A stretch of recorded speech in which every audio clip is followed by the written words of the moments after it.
So by a show of hands, how many of you think, in general, the competition is good? Raise your hand. Okay, somebody who thinks that, tell me why.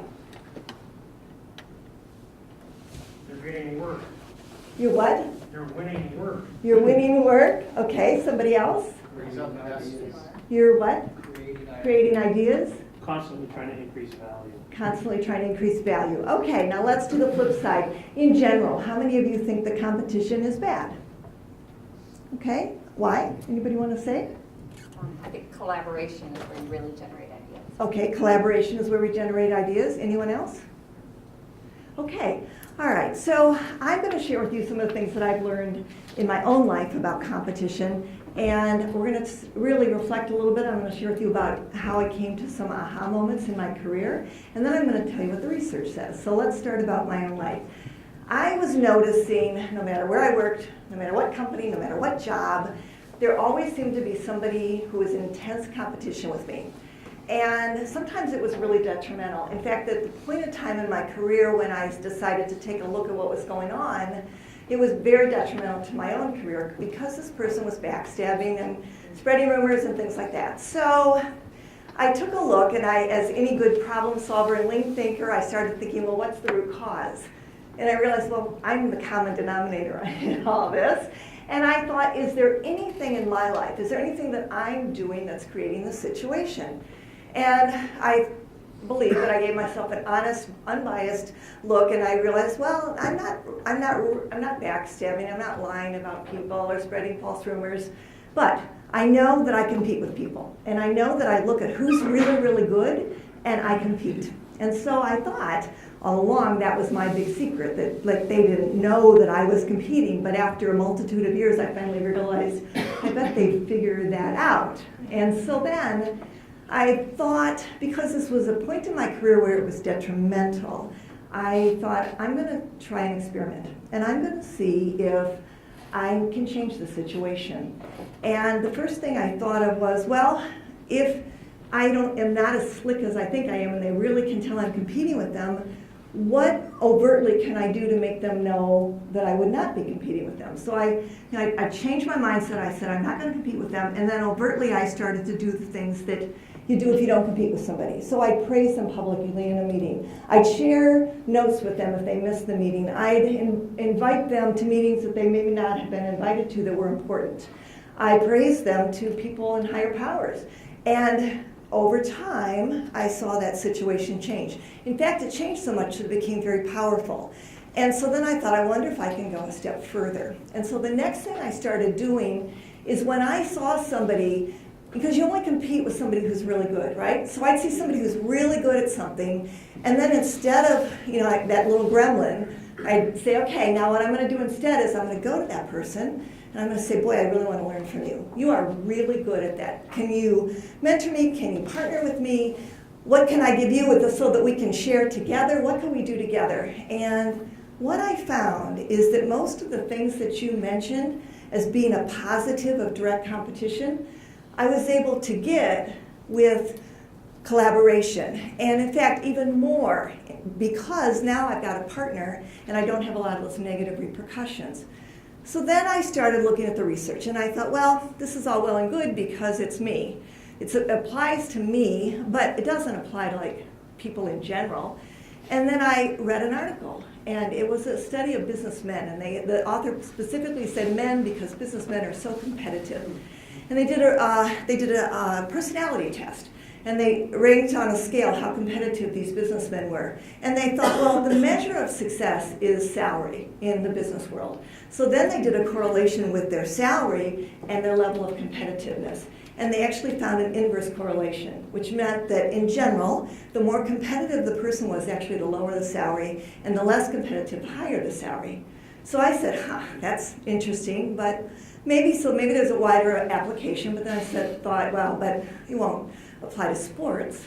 And then I stumbled across an article, Olympic athletes, and they were saying, well, a couple of them, that they've changed the way they're training because they used to train individually, but they found if they could train with their primary competitor And while they were training, they could help each other and teach each other their secrets. It made both of them better, and they could actually achieve more than they could if they trained on their own and then competed out front. Of course, when they're at the Olympics, they're competing, but they're partnering up until that moment. And I thought, okay, well, maybe there's some application in sports, but it won't apply to companies. But then I read an article that said that companies whose primary motivation is to beat the competition do worse in the marketplace than companies whose primary motivation is to deliver value to their external customers. So I found that there was a lot more application than I originally thought to something that I had just kind of stumbled over as an approach to my own situation that I was in.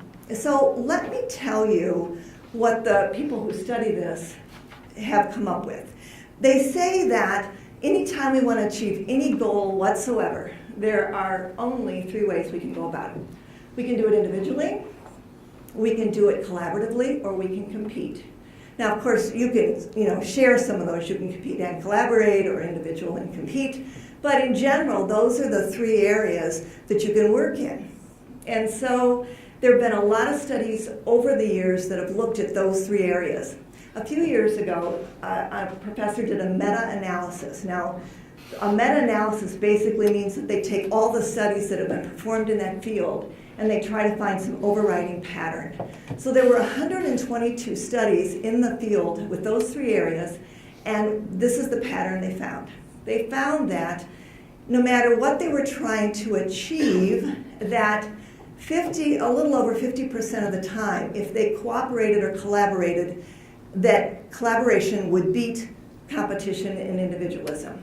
So then you say, well, a little over 50%, then individualism and competition must be just a close second. But no, they were both tied at 6% of the time.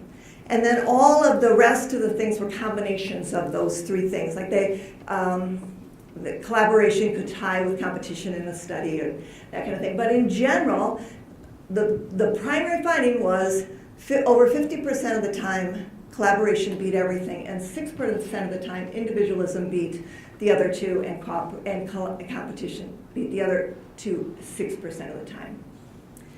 So I think that there's some pretty powerful, overwhelming data out there. And I think that the other thing that we don't think about that I'd like to share with you is a little bit on all the other research that's been out there about the bad effects or negative effects of competition. I mentioned one, the personal relationships is one, but there's another really big one, and it's the effect it has on self-esteem. So people who are highly, highly competitive have been found in general, these are all generalization, these studies, it's not always 100%, but found in general to have lower self-esteem than people who don't, because think about it, their self-esteem usually comes from the next win. And if your self-esteem depends on you winning, then the odds are you're going to lose more than you win, because you never can win on everything across the board.